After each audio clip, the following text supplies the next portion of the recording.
Hey there, my name is Megan and welcome back to my channel. So today I'm going to be doing the Finally Fall book tag since it is officially fall. I've seen this tag go around and I thought it'd be a lot of fun to do. So it consists of 10 questions and let's just get on into them. The first question is, in the fall the air is crisp and clear. Name a book with a vivid setting. For this, I'm going to go with A Great and Terrible Beauty by Libba Bray. This is a YA fantasy novel, and it takes place in London, Victorian London. A lot of the story takes place at this old, creepy, gothic boarding school, and I absolutely love the setting.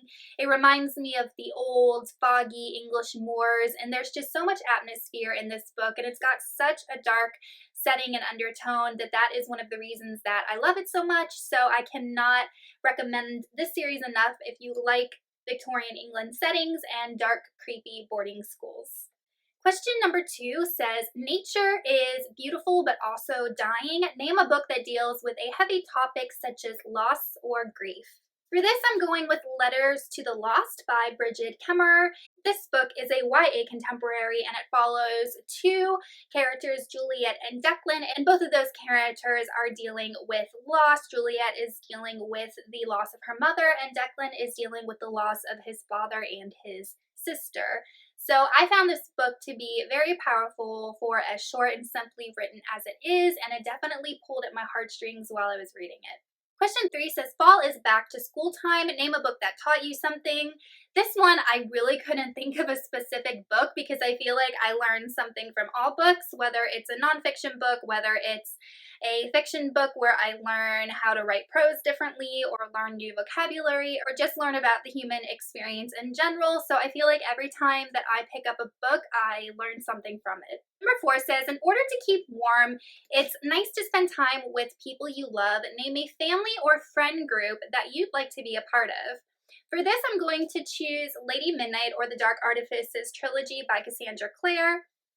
This series follows Julian Blackthorne and Emma Carstairs, and Julian's family and his siblings are some of the most heartwarming, charming, lovely family dynamics that I've read in a YA book in a while, and Julian is just such a fatherly figure, and all of the brothers and sisters, they're constantly building each other up and encouraging other and being generous with one another, and I absolutely think that the family aspect of this series is my favorite thing. So I would definitely like, if I had to choose, be a part of the Blackthorne family.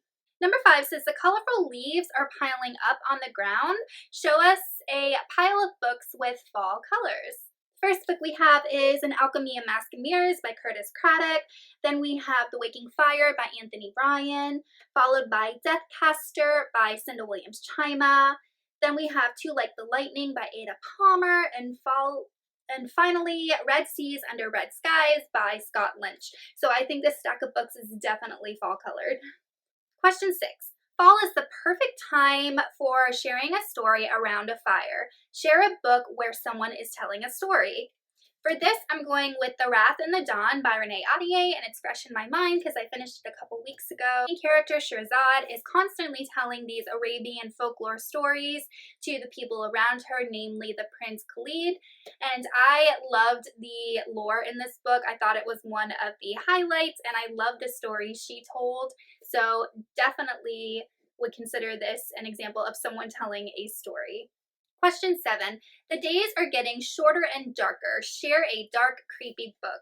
So I don't read a lot of dark, creepy horror or thriller or anything like that, and the only thing I could think of was The Night Parade by Ronald Moffey, which is very semi-horror. It follows our main character who lives in a world where a virus has decimated the population and all of these people are ill, and he's fleeing with his young daughter across the country because these doctors are after his daughter because she might hold the cure to the disease. But along the way, we start to see and interact with people who have either had this disease or are dealing with the aftermath.